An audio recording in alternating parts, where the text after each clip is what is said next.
কিরে বন্ধু, তুই এখন হাসপাতালে কে? আর কোষ না রে বান্ধবী, কি পাপ না জানি করছিলাম। সুনাম ফুটাবার যাইয়া বউ নিয়ে রচনা লিখছি, সেই ডানা শুধু মাইক দিয়ে শুধু কইছি রে বান্ধবী আর কুঠি যাবো। এলাকার বেটি সল গুলো ভাঙ্গা আইসা সে যে কি পিটুনিটা দিল রে বান্ধবী, মারিস চোদনে 2 দিন ধরে হাঁকবার পারছিনি বান্ধবী, এই জন্য না ডাক্তার দেখাবার আসছি।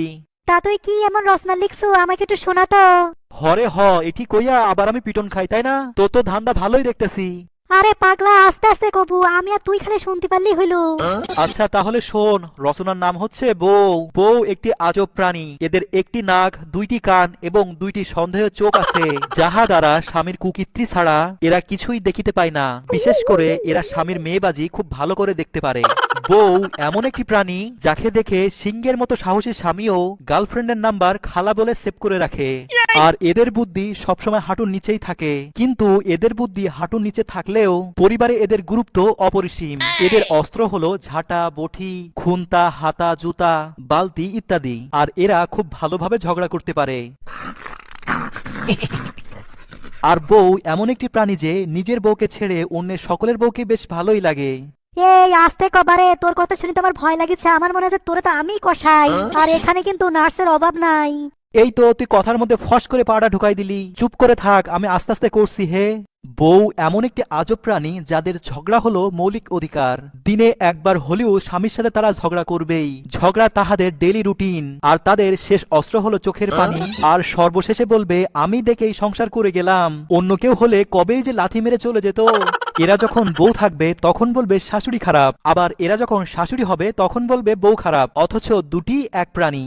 স্বামীকে ধ্বংস করতে বছরে এদের 2টি শপিং এ যথেষ্ট। আপনার মানিব্যাগ শেষ হয়ে যাবে, কিন্তু ওদের শপিং তাও শেষ হবে না। স্বামীরা ভুল করেও এদের কাছ থেকে টাকা ধার নেয় না, কারণ বছরে 4 বার টাকা পরিশোধ করার পরেও বছর শেষে বলে এখনো আমি 4000 টাকাই পাই।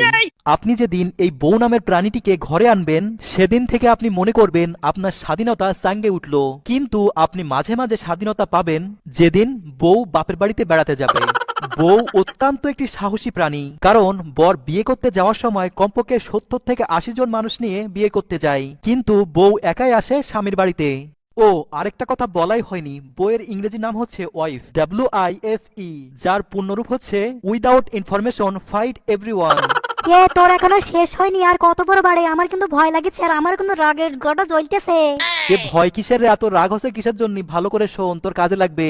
বউ 2 রকমের হয়। প্রথমত যারা রান্না বান্না করে, থালা বাসন মাঝে, বাড়ির সব কাজ করে, তাদেরকে আমরা গুণবতী বউ বলি। দ্বিতীয়ত হচ্ছে যারা খায় দায় ঘুমায় আর হাগে, তাদেরকে আমরা অকর্মা বউ বলি। এরা বোঝে কম কিন্তু চিল্লাই বেশি।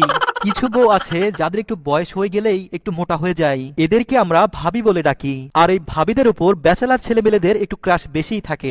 সর্বশেষে বলি এদের ক্ষমতা অত্যন্ত বেশি, এজন্য আপনি এদের কিছু বললে নারী নির্যাতনের মামলা খেতে পারেন, অথবা যাবজ্জীবনের আসামি হতে পারেন। তুই থাম থাম থাম, তুই কি রচনা লিখছিস বারে? আমার তো রাগে এখন রক্ত খুলতেছে, মনে হচ্ছে আমি তোর পায়খানা এখন বন্ধ করে দিই। তুই এত কিছু বলার পরে তোর বাঁচায় রাখছে, এইটাই তুই কপালে হাত দে।